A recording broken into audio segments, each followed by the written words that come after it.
안녕하세요. 이롤쌤입니다. 영상을 시작하기에 앞서 한 가지 드리고 싶은 말씀이 있어요. 제가 고교학점제 입시 이런 정보를 학부모님들께 최대한 쉽게 이해가 되도록 명확히 전달해보자라는 생각으로 지난달부터 영상을 하나씩 올리고 있는데요.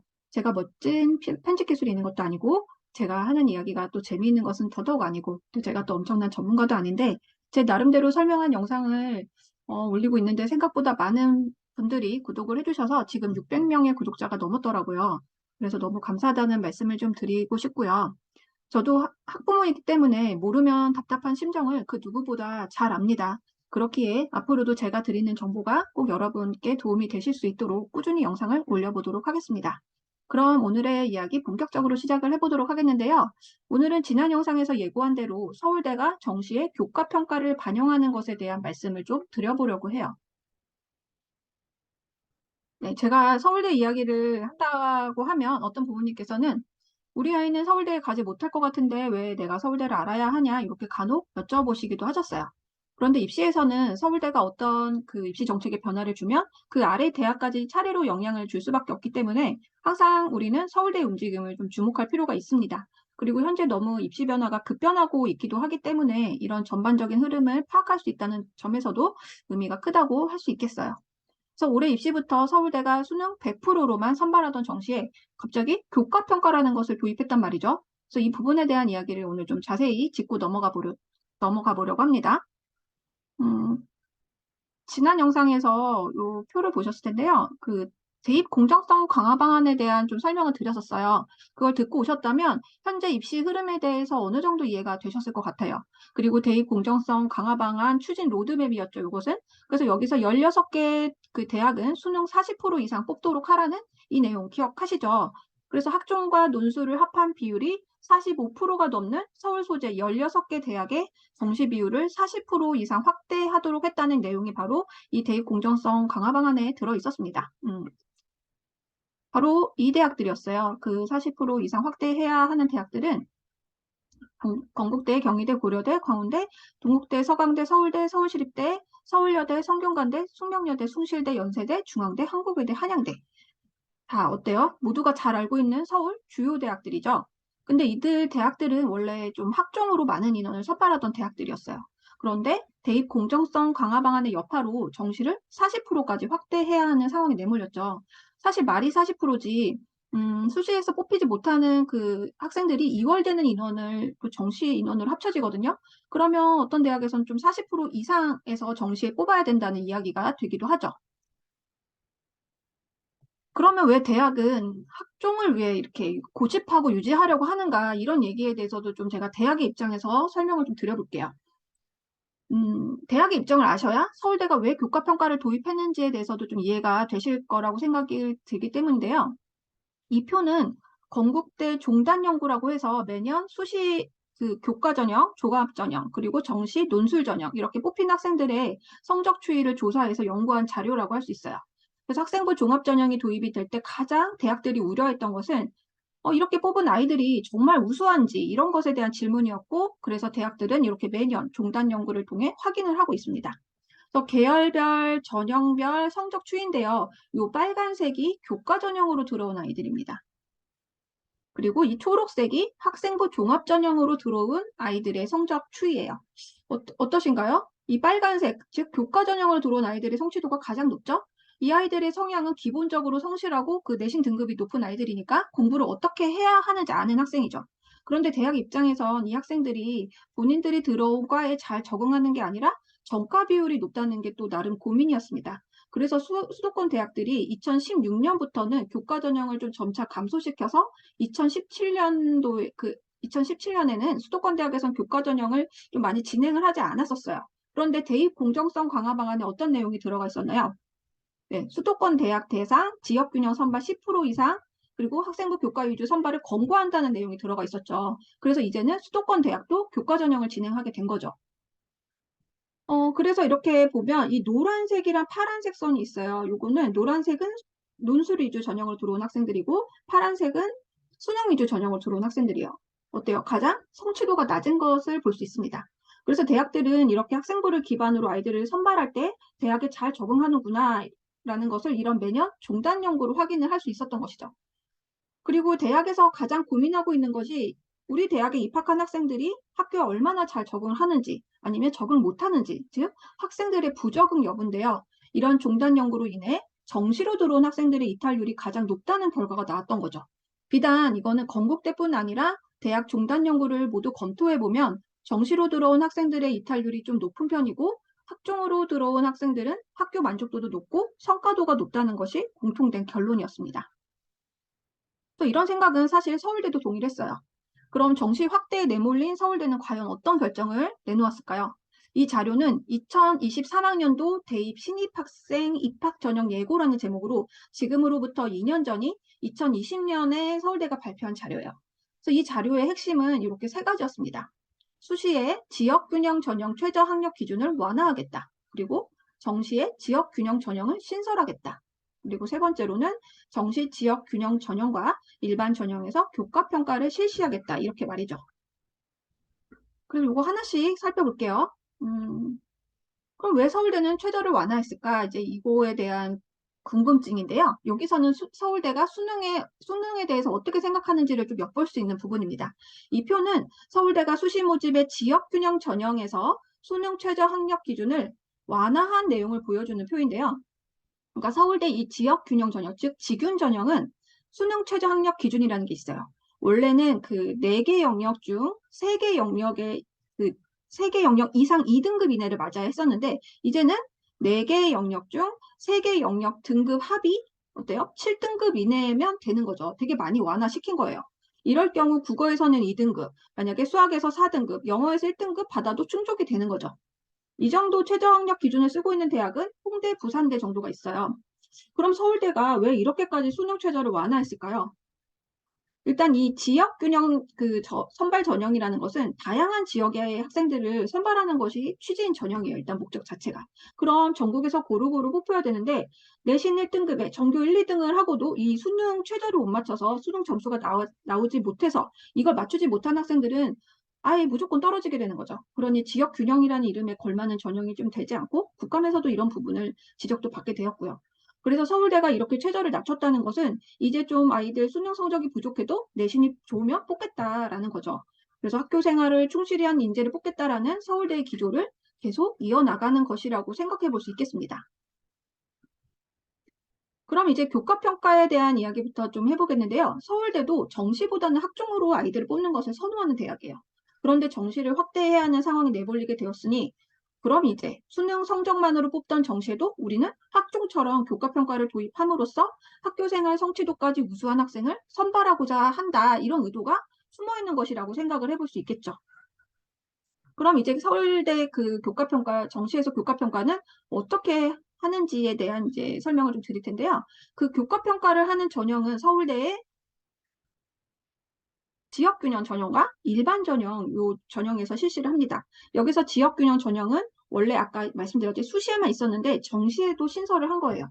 그래서 지역균형 전형은 학교장의 추천을 받아야 하는 전형이라는 좀 특징이 있고 우리가 줄여서 지균이라고 많이 부르고 있습니다. 그래서 어떻게 교과평가를 하냐면 이제 2명의 평가자가 있는데요. 절대평가로 3단계 A, B, C 등급을 부여하는 방식으로 이루어진다고 합니다. 그래서 서울대에 지원하는 그 지원자들 특성상 당연히 AA나 AB 등급을 받을 것으로 보고 있죠.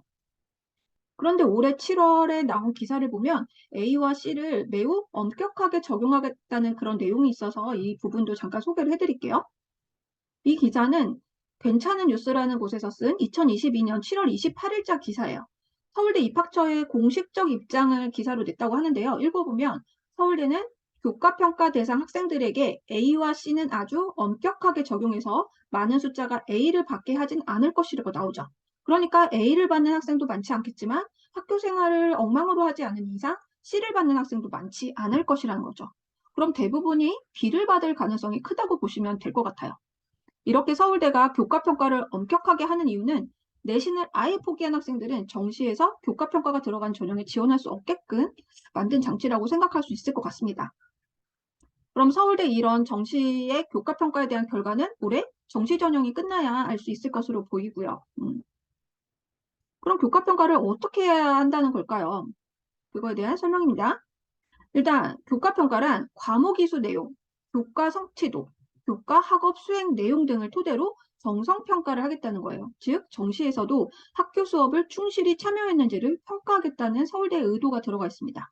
그래서 과목 이수 현황에서 이 교과 위계라는 것은 생물 1을 들은 후 생물 2를 들어야 하는 것처럼 교육과정의 흐름에 맞게 과목 이수가 이루어졌는가를 본다는 것이고요.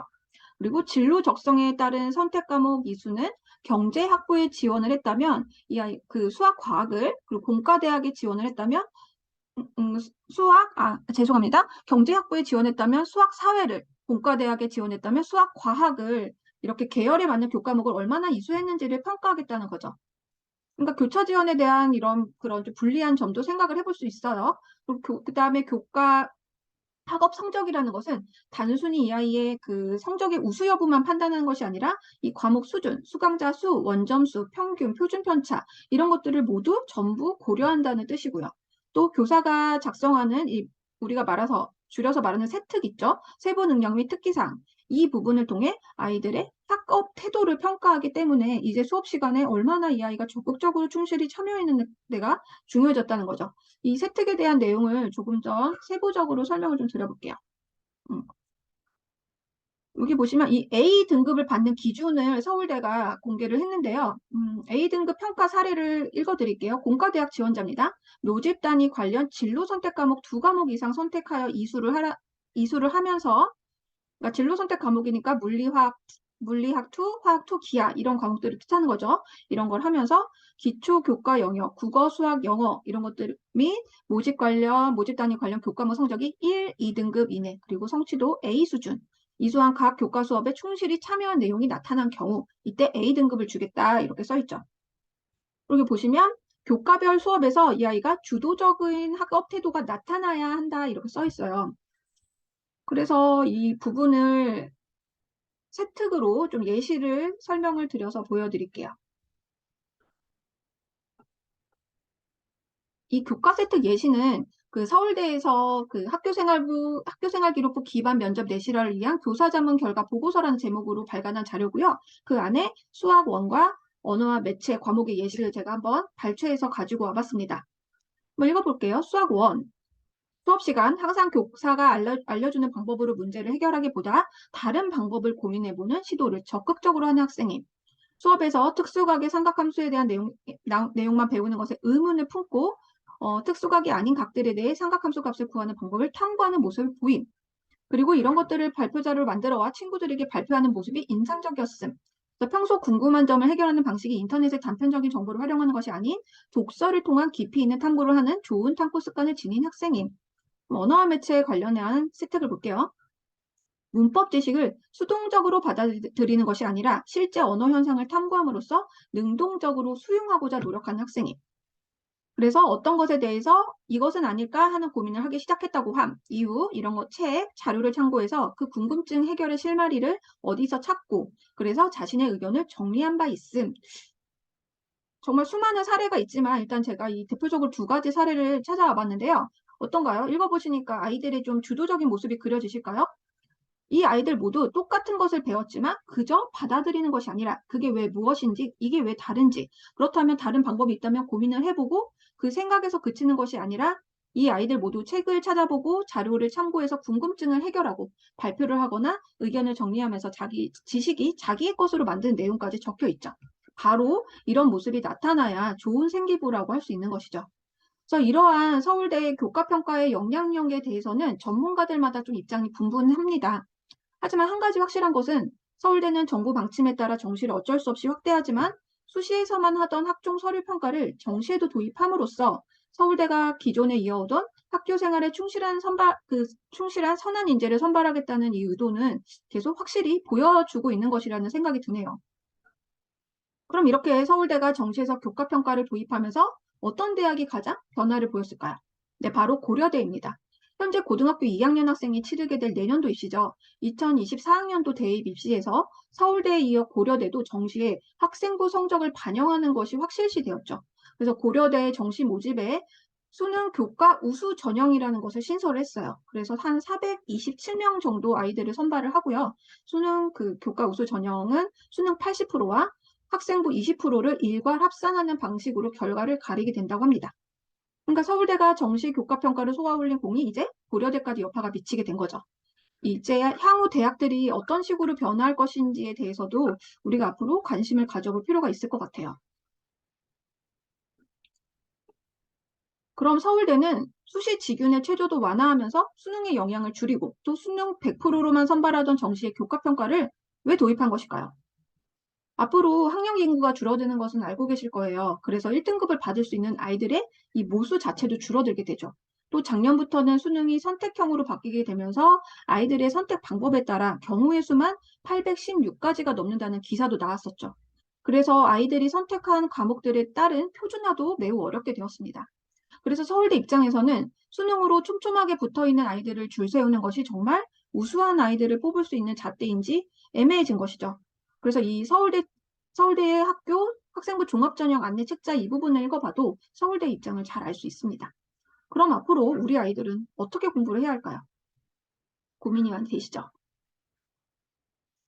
요새 이런 친구들을 많이 봐요. 선생님, 저 고1 내신 완전 망쳤어요. 그냥 저는 정시 올인하려고요. 이런 학생들이 종종 있습니다. 이렇게 정시 올인, 정시러, 정시 파이터 이렇게 불리는 것처럼 학교 생활을 뒷전으로 하고 정시 하나만 집중하는 거 어때 보이세요? 네, 매우 위험한 전략이라고 저는 말해주고 싶습니다. 1학년 때 비록 좀 내신을 망쳤더라도 2, 3학년 때 내신을 조금이라도 올리고 비교과 활동을 충분히 챙기면 학종은 내신 등급으로만 평가를 하는 전형이 아니기 때문에 1학년 때 비록 내신 낮아도 2, 3학년 때 노력의 흔적들이 보인다면 좋게 평가를 받을 수 있기 때문인데요. 제가 입학사정관을 하면서 서류 평가를 할 때 비록 고1 때 내신이 좀 낮은 친구들이었더라도 고2, 고3 때 계속 성적이 조금이라도 상승해서 그 성적 추이가 상승 곡선을 그리고 이 활동도 주도적으로 한 내용들이 눈에 보이면 발전 가능성이나 자기 주도성 측면에서 좋은 평가를 해줄 수밖에 없었습니다. 그러면 공부를 수능 따로, 내신 따로, 따로따로 해야 할까요? 이 수능 공부법, 내신 공부법, 이렇게 공부법이 따로 있는 것은 또 아닙니다. 공부법은 결국 하나라는 거죠. 이 공부법에 대해서도 앞으로 영상을 하나씩 만들어 올려볼 생각이에요. 따라서 현행 입시 체제에서는 내신과 수능 둘 다 놓치지 않고 끝까지 챙기는 아이들이 좋은 결과를 얻게 될 것이라는 거는 예측 가능한 일인 거죠. 그리고 또 하나 말씀드릴 부분은 그럼에도 불구하고 여전히 정시에서는 가장 핵심적인 평가 요소는 수능 점수라는 거죠. 2024학년도까지 주요 15개 대학 정시에서 교과 평가를 실시하는 전형은 서울대 지역균형, 서울대 일반 전형, 고려대 교과 우수 전형 이 세 가지뿐입니다. 이 세 개 전형을 합하면 주요 15개 대학 정시 전체 선발 인원의 9% 정도에 해당하는 수준이에요. 따라서 주요 15개 대학 정시에서 가장 핵심적인 평가 요소는 여전히 수능이라는 것도 기억해 두셔야 할 부분입니다. 그러니까 쭉 객이 전도되면 안 된다는 거예요. 아무리 내신 영향력이 큰 교과 평가가 도입이 되어도 애초에 수능 점수가 받쳐주지 않으면 서울대, 고려대 모두 도전하기 힘든 대학들이라는 거죠. 이제 마지막으로 내용 정리하면서 영상을 한번 마쳐보도록 하겠습니다. 올해 정시부터 서울대에서는 정시 직윤과 정시 일반 전형에서 교과 평가를 도입했다는 이야기와 이 영향으로 내년 고려대 정시에서도 수능 교과 우수 전형을 신설해서 학생부를 반영할 것이라고 이야기를 했죠. 이렇게 정시에 교과 평가를 도입한 대학들의 생각은 동일합니다. 수능을 준비한 학생들이 내신, 학교 활동 이런 것들도 소홀하지 못하도록 만들겠다는 거죠. 즉 학교 생활에 충실한 인재들을 뽑겠다는 대학들의 생각이 들어가 있는 것이라고 생각을 하면 될 것 같아요. 또 하지만 기억해야 할 것은 이렇게 정시에 교과평가를 도입한 전형은 아직까지 서울대와 고려대뿐이라는 거고요. 주요 15개 대학 정시 전체 선발 인원의 9% 정도에 해당하는 수준이라고 말씀을 드렸고요. 따라서 주요 15개 대학 정시에서 가장 핵심적인 평가 요소는 여전히 수능 점수라는 점 또 한번 강조드릴게요. 따라서 고1 때 내신을 망쳤다고 정시 올인, 정시력, 정시 파이터 이렇게 하나만 집중하는 것은 위험한 전략이라고도 말씀드렸습니다. 학종은 2, 3학년 때 내신을 조금이라도 올리고 비교과 활동 충분히 챙기면 대학에서 자기주도성, 발전 가능성 부분에서 좋은 평가를 합니다. 승산이 분명히 있기 때문에 수시를 절대 우리 현역들은 포기해서는 안 된다고 말이죠. 그리고 수능과 내신 어느 한쪽만 준비하는 것이 아닌 두 가지를 모두 끝까지 챙기는 아이들이 좋은 결과를 얻게 될 것이라는 것도 이 영상을 통해 말씀을 드렸습니다. 그래서 오늘 영상을 통해서는 대학들이 왜 학종을 선호하는지에 대한 이야기부터 정시 확대에 내몰린 서울대는 수능 100%만 선발하던 정시에서 교과평가를 왜 도입했는지에 대한 이야기까지를 해보았습니다. 지금까지 지난 영상에서는 대입 공정성 강화 방안의 시작점이 2022학년도 입시 그리고 2023학년도 서울대 교과평가에 대한 이야기까지 또 오늘 드려봤는데요. 내년도 입시죠. 2024학년도 입시도 꽤 많은 변화가 있습니다. 즉 내년부터는 자기소개서가 폐지가 되고 학생부에 있는 수상실적, 자율동아리, 개인봉사활동, 독서가 모두 대입에 미반영됩니다. 또 어떤 것은 학생부 미기재라고 써 있고요. 어떤 것은 학생부 미반영이 된다고 써 있는데 이 미기재와 미반영의 차이는 무엇인지 이런 부분들에 대해서도 설명을 해드리고 또 굵직굵직한 변화들이 많은 내년 입시이기 때문에 다음 영상은 2024학년도 입시 변화에 대한 영상으로 찾아뵙겠습니다. 입시가 매번 변하는 것 같고 늘 복잡한 것 같지만 흐름을 이렇게 읽어가면서 유연하게 대처하면 우리 아이가 가는 방향을 올바르게 제시해 줄 수 있을 거라고 믿습니다. 아이를 위해 대리운전을 해주시는 것이 아니라 부모님께서는 아이가 올바른 방향으로 갈 수 있도록 도와주시는 내비게이터가 되어주시면 좋겠습니다. 알아야 불안하지 않습니다. 불안하지 않도록 언제나 진정성 있고 학부모님들의 소중한 시간을 아껴드릴 수 있는 정보로 명확함을 돕는 이루올쌤이 되겠습니다. 지금까지 시청해주셔서 감사합니다. 도움이 되셨다면 구독과 좋아요, 알림 설정도 부탁드려요.